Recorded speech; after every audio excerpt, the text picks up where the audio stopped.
לא נקראו אבות אלא 3. כמו שאנחנו מנותקים מהאדם הראשון ומנוח. ולא שאין לנו מה ללמוד מנוח.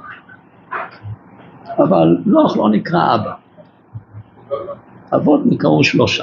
למה ישראל? למה ישראל? קוראים זה 7 מצוות בני נוח. זה האדם הראשון ונוח. זה משותף. אבל עם ישראל בעצם מתחיל נקרא לזה את הייחוס שלו אל אברהם אבינו. כאברהם, לא כיצחק, ולא כיעקב. הפרשה שלנו. אז המהר"ל כותב בפרשה שלנו, שהסיבה, למה בעצם מתחיל מאברהם משהו חדש, אנחנו לא מתייחסים מאיפה שאברהם הגיע, שחז"ל אומרים בעצם שאברהם ושרה, אין להם המשך באופן טבעי. הוא שריף, לה אין בית ולד בכלל. אז בעצם התוצר הטבעי שהגיע מנוח היה אמור להיפסק פה. זה מאברהם ושרה. אין המשך. אבל אז הקדוש ברוך הוא משנה את שמו מאברהם לאברהם, ומתחיל בעצם משהו ניסי, משהו חדש. ולכן בעצם מצד העבר של אברהם אבינו, אין המשך. אין המשך. ההמשך התחיל בסודו של אברהם אבינו. אברהם אבינו התחלה חדשה. כך אומר המהר"ל מצד ההגדרה של הדבר, למה אנחנו בעצם לא הולכים עוד יותר אחורה. אז בעצם פרשת לך לך מתחילה לנו את אברהם אבינו, ובלשון של המשנה במסכת אבות, כמו שהבנו שבוע שעבר, 10 דורות מאדם ועד נוח, להודיע כמה ערך אפיים לפניו, שכל הדורות מכניסים ובאים, עד שהביא עליהם את 100 מבול. אז כשאנחנו לומדים פרשת בראשית ונוח, כאן נוח, מה אנחנו לומדים אומרת המשנה?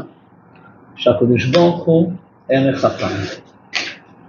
ערך אפיים. כמה זמן אנחנו כבני אדם מסכימים להאריך אף, אני לא יודע, כל אחד עם התוואים שלו. להאריך אף. מ10 דורות מנוח, מאדם עד נוח, להודיע כמה ערך אפיים לפניו. א', ברוך הוא מעריך אף 1000 שנה. 10 דורות הוא מעריך אף, כולם מכיסים ובאים. נורא והיום. אבל, נקודה שנייה אומרת המשנה שצריכים לדעת, שיש סוף לאריכות אף. ובסוף הקדוש ברוך הוא גובה. וכשהוא גובה זה לא דווקא אומר שהוא גובה בגלל הדור הזה. זה כל 10 דורות. אבל זהו, עד פה.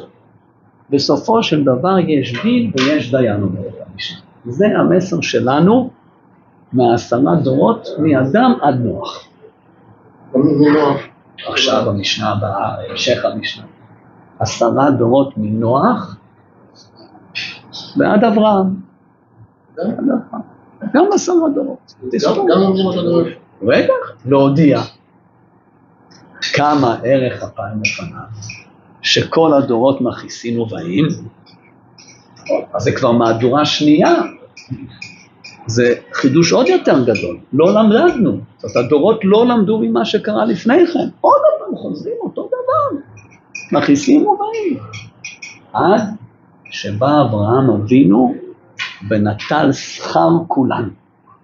פה פתאום יש עוד איזה משהו. חלק הראשון אותו דבר. כמו שאמרנו, בזה חידוש יותר גדול, כבר יש ממי ללמוד. שהיה פה 10 דורות, הגיע בסוף מבול. מה קרה לכם? למה אתם לא לומדים? עוד פעם מעריכים אף 10 דורות. אבל מה קרה פה בסוף? קרה פה בסוף, לא היה מבול. אברהם אבינו נטל שכר כנגד כולם. אז דיברנו על רבינו יונה, שבוע שעבר דיברנו על רבינו יונה. שנה שעבר. אמרתם שיש רבינו יונה. אמרתי, אבל לא אמרתי, אבל ראיתם אותו? לא, ראיתם, ברוך השם. למדו בבית, זה עם רבינו יונה. ברוך השם, יופי. טוב, אבל הם לא, בסדר, לא תכננתי את זה. אז יש פה רבינו יונה. רבינו יונה שואל את השאלה, אבל אני דווקא, אז נגיד מה אומר רבינו יונה ונתקדם הלאה. רבינו יונה שואל, ומדוע לא הגיע פורענות בסוף 10 דורות אצל אברהם אבינו. נכון, מבול לא יכול להיות, אז יהיה משהו אחר, כמו שאברהם אבינו אמר לבני דורו. אמרו לו, כבר הבטיח שלא יביא מבול. אמר לו, בסדר, מבול של מים לא יביא, אבל יביא מבול. נו, אבל כתוב משנה שלמעשה לא היה מבול. ונתן שכר כנגד כולם, זה הסוף של המשנה. הוא עשירי, נכון? מה? הוא העשירי, הוא הדור העשירי. תספור. אומר הרבינו יוינו, טוב, אין לי אותו לפניו, אני רק אומר אותו מזיכרון, ולראות אותו, אבל בפנים זה מאוד חשוב. אומר הרבינו יוינו, מה שלא הביא מבול בדורו של אברהם אבינו על כל 10 דורות שהכניסו באו לפניו, משום שאברהם עשה טובה כנגד כולם. ולכך הצילם מן הפורענות.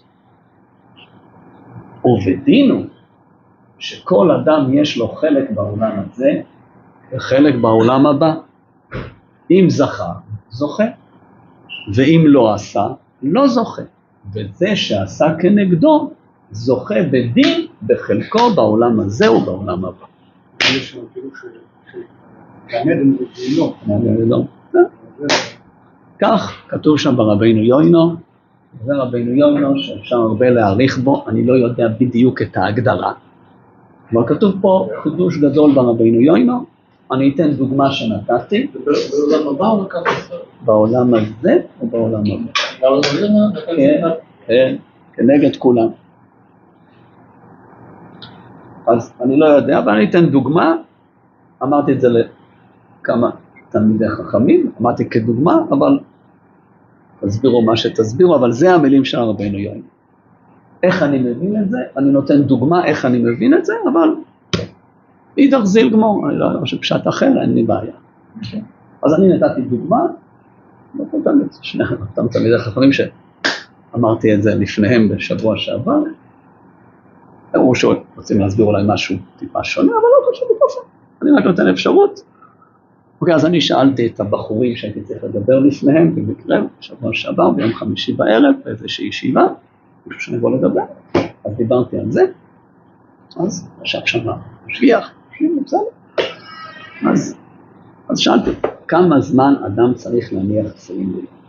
כל יום חייבים להניח תפילין? כמה זמן? כמה צריך להיות בתפילין? כן, כמה צריך להיות עם תפילין? בשביל מצוות תפילין, כמה חייבים?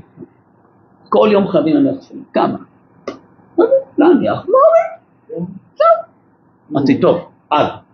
עכשיו, כמה אני חייב שיהיה עליי תפילין אבל מצד הלכות קריאת שמע?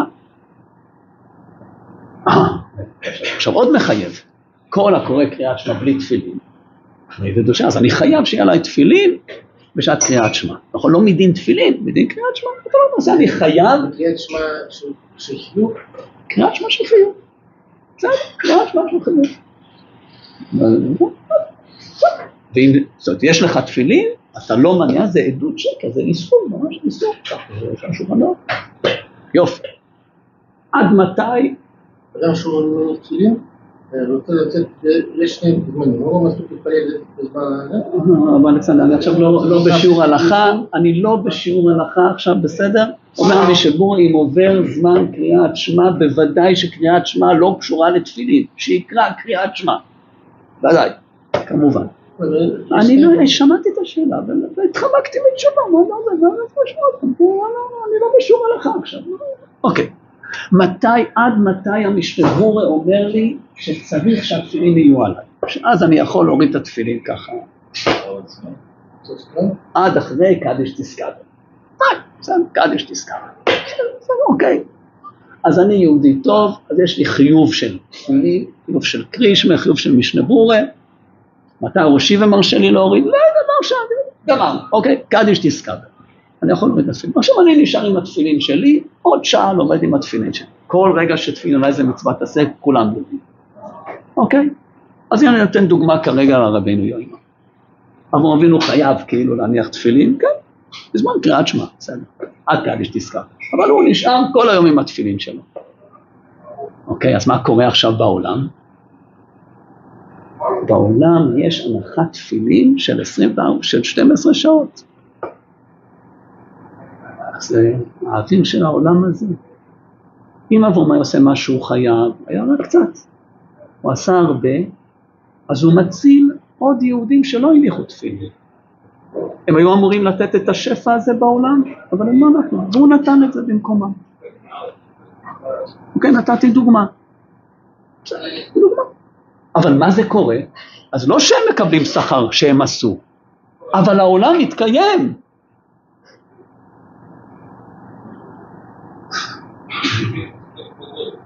מתקיים.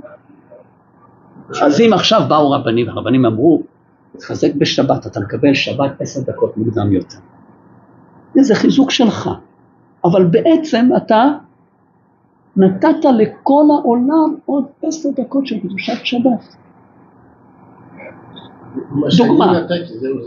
זה כנגד מישהו אחר. כנגד מי שלא נתן את השפע הזה בעולם.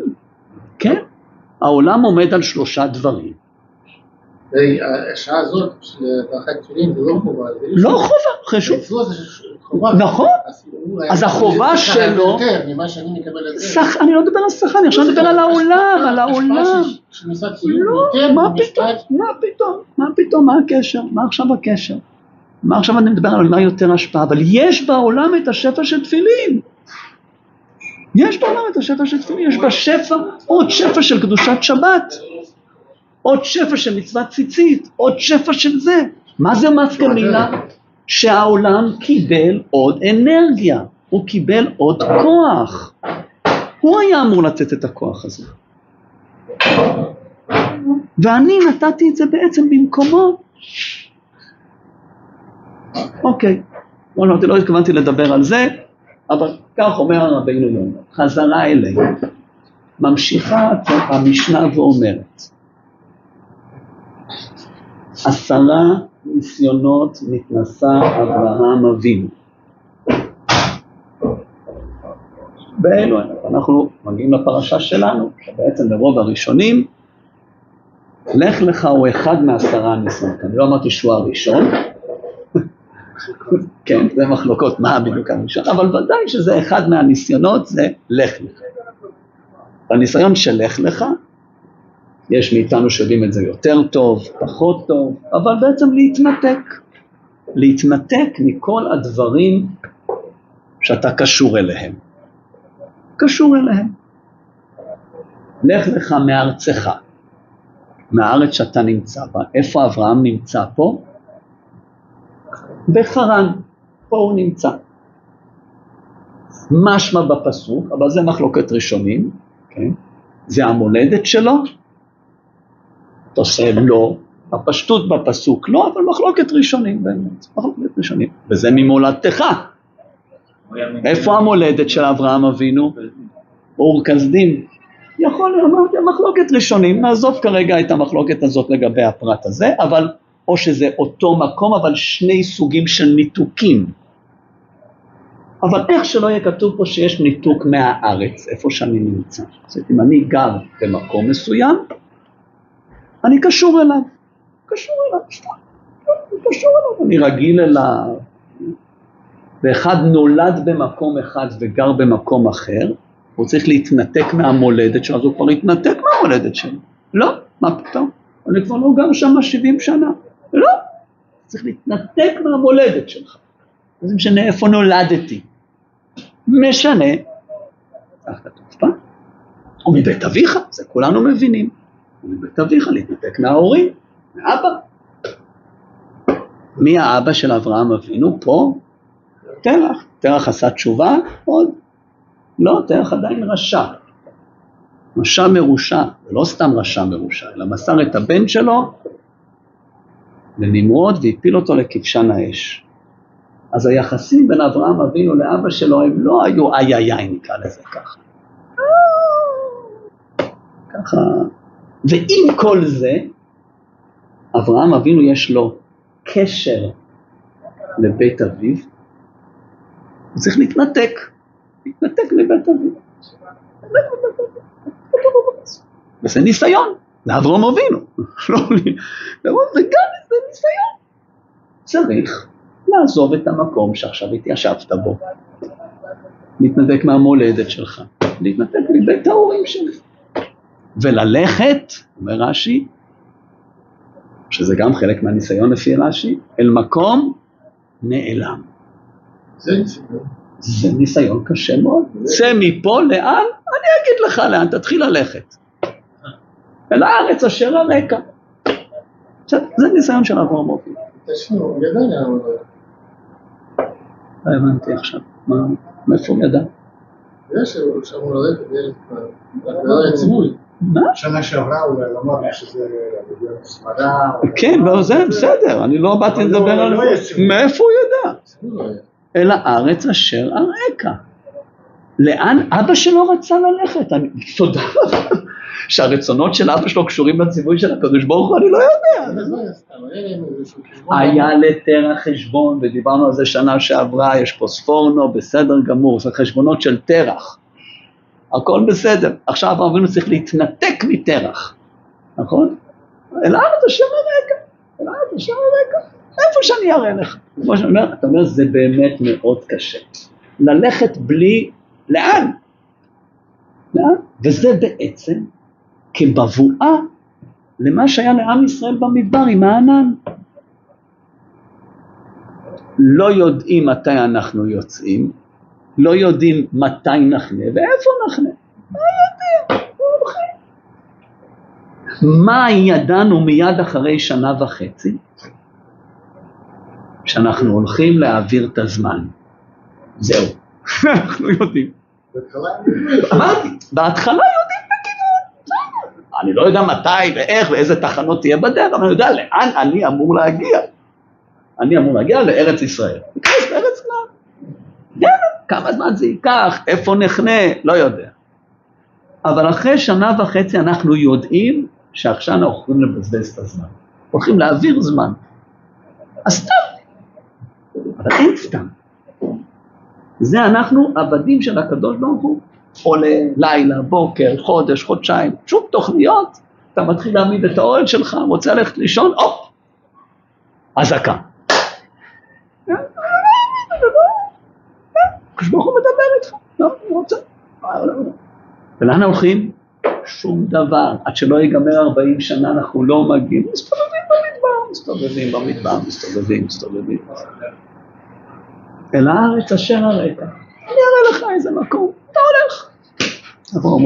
אבל כאן אנחנו מגיעים בעצם לנקודה שפותח אותה הרמב"ן מיד בתחילת הפרשה שלנו, ורב חיים מוולוז'ין במשנה הזאת במסכת אבות, ברוח חיים שלו, הוא אומר, רב חיים מוולוז'ין, הנקודה שהתחלנו איתה, שנוח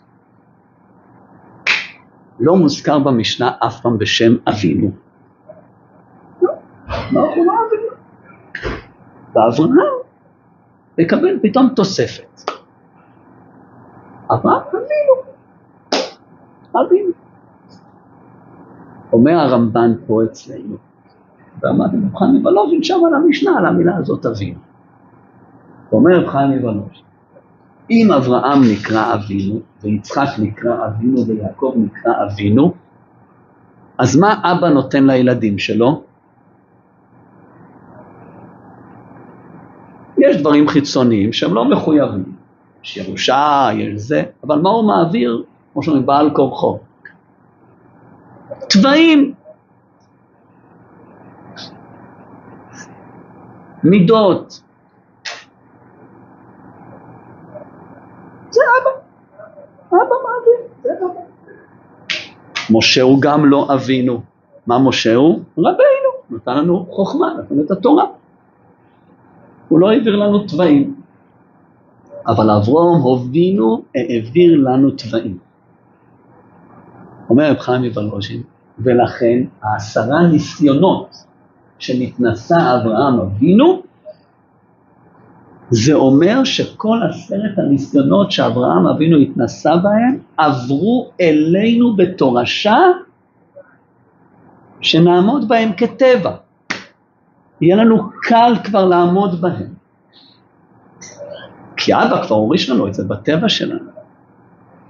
אז אברהם הוריש את הניסיונות שלו, יצחק הוריש את הניסיונות שלו, ואין במשנה 10 ניסיונות ליצחק, לא?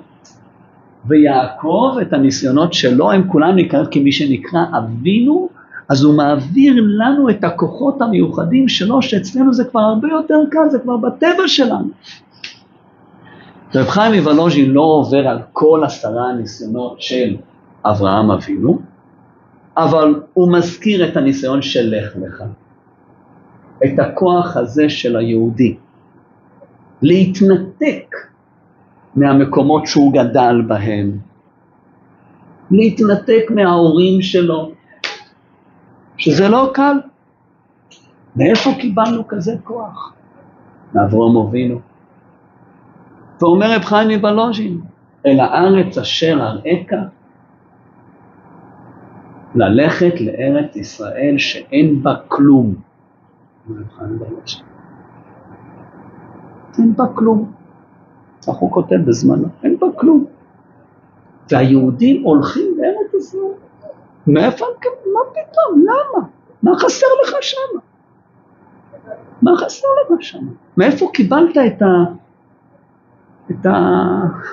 שמה? מאברהם אבינו. מאברהם אבינו. אני אפתח סוגריים, טוב שעכשיו אני נזכר שיהודי באמת, מפני רוסיה, שבוע שעבר פגש אותי, אבל אני חייב להגיד לרב, אתה עסוקים פוסטים, אני חייב להגיד לך משהו. אבל תשמע, אני הגעתי, הוא הגיע מקנדה, המשפחה שלי ברחה מאודסה לרומניה, והם הגיעו דווקא לארץ, המשפחה שלו, לא חשוב כלל. אתה יודע, פרצה מלחמה בין רוסיה לאוקראינה. לא קורה ברוסיה לאוקראינה. מה קרה בשדות התעופה בשתי המדינות האלה? כולם בורחים, כולם מנסים לברוח. כולם מנסים לברוח. זה לברוח. כל מי שיש לו חובת גיוס בקו בחורה, אנחנו גם שחים בזכות זה, כמה בחורים, נכון? אני מגיע מקנדה, ואיתי היה מטוס שלם של ישראלים, שכבר 20 שנה בקנדה, והם חוזרים לארץ בשביל להילחם. הם פטורים לגיוס. הם כבר אזרחי חוץ. מטוס שלם, 430 איש. היינו 20-40 אזרחים רגילים, 400 איש של אנשים שבאים כאילו בנדבה, לא חייבים, מגיעים להילחם, השתגעת, מה קרה לך? אז למה זה קשור? זה קשור ליהודים דבר ראשון. זה קשור ליהודים דבר ראשון. אבל זה גם קשור למה שכתוב פה. זה קשור לקשר של היהודי לארץ ישראל. כן, הוא כבר קנדי. לא, הוא נולד בארץ ישראל. הוא בן ארץ ישראל, יהודי הוא בן ארץ ישראל. מה נעשה? הוא קשור לשם. ונוגע לו. והוא בא בנדוב ולהילחם, אני לא מבין. אני באמת לא תופסתי, מה קורה פה? עכשיו, לפני שנה וחצי ההורים שלי וזה. כולם בורחים. גם שוטר לברוח. אף אחד לא רוצה להילחם. תכניס סוגריים, באמת, הערה מעניינת, חשובה. אבל חזרה אליהם, אומר הרמב"ן אצלנו, כשאנחנו מתחילים את פרשת לך לך, אומר הרמב"ן, אנחנו צריכים לדעת, אני מחבר את זה לבחיים וולוז'ין, אף שזה לא המילה של הרמב"ן, רק הרמב"ן אומר, אמרו חז"ל, מעשה אבות, סימן לבנים. הוא אומר, ואני חושב, אומר הרמב"ן, שהלשון היא עוד יותר פנימית. מעשה אבות, יצירה לבנים. שכל מה שאירע לאבות, יאירע לבנים. ולכך, כשאתה מתחיל את הפרשיות, מעכשיו, אומר הרמב"ן, הרמב"ן אומר, עד סוף העניינים יעקב אבינו, אבל הרמב"ן אומר שהוא יסביר לנו רק כמה מקומות אצל אברהם, וקצת אצל יצחק, וטיפ טיפה אצל יעקב. הרמב"ן אצלנו. ועכשיו אומר לך כלל בפרשה הזו, שאתה קורא חומש בראשית, ויש לך המון סיפורים, לשון הרמב"ן, המון סיפורים, שאתה לא מבין מה אני אמור ללמוד מזה. מה זה מעניין אותי? מה מעניין אותי כל לא מבין. וזה אפילו יש סיפורים מהרמב"ן שלא נראים לכבוד האבות. לא נראה לכבוד האבות. כעניין הבארות, חפר יצחק, והם סתמו, ועוד פעם חפר, והוא קרא להם אותם שמות. מה אכפת לי כל הסיפור? אומר הרמב"ן, אבל תדע שכשאם התורה כותבת לנו את זה, אז כל הסיפורים הללו הם יצירה וסימן שכך בדיוק, אומר הרמב"ן, יארע עם הבנים בדור מן הדורות. וכמו שאמרתי, הרמב"ן נותן כמה דוגמאות, ובפרשה שלנו יש כמה דוגמאות. והדוגמה הראשונה, זה אני חושב שכן דיברנו, אז באמת נדבר על הדוגמה השנייה. אומר הרמב"ן, והנה יש רעב בארץ. נכון? יש רעב בארץ. אברהם אבינו מגיע לארץ ישראל, לארץ כנען, ויש רעב. ואברהם אבינו יורד למצרים מפני הרעב. ולוקחים את אשתו, שהוא מגיע למצרים, ואז המלך של מצרים מקבל מכות חזקות, הוא משלח את אברהם, מלא בקר וצאן וכסף וזהב ועבדים ושפחות, הרבה מאוד. אומר הרמב"ן, דע לך, סיפור מכובד, סיפור לא כל כך מכובד, יש פה קושיות נוראות, אומר הרמב"ן. אני לא מבין את אברהם אבינו בכלל. בכלל? מה אברהם אומר? תגיד לי שאתה חוטא. נו, ומה? ואז לא יהרגו אותי. אבל מה עם שרה? היא אשת איש, תגיד לי. הם יבלו אשת איש, היא תהיה אשת איש. מה בגרה? הכל איזה? יהרגו אותי, לא יהרגו אותי, יתנו לי מתנות, לא יתנו לי מתנות. מה הולך פה? כל הסיפור, מה כל הסיפור הזה?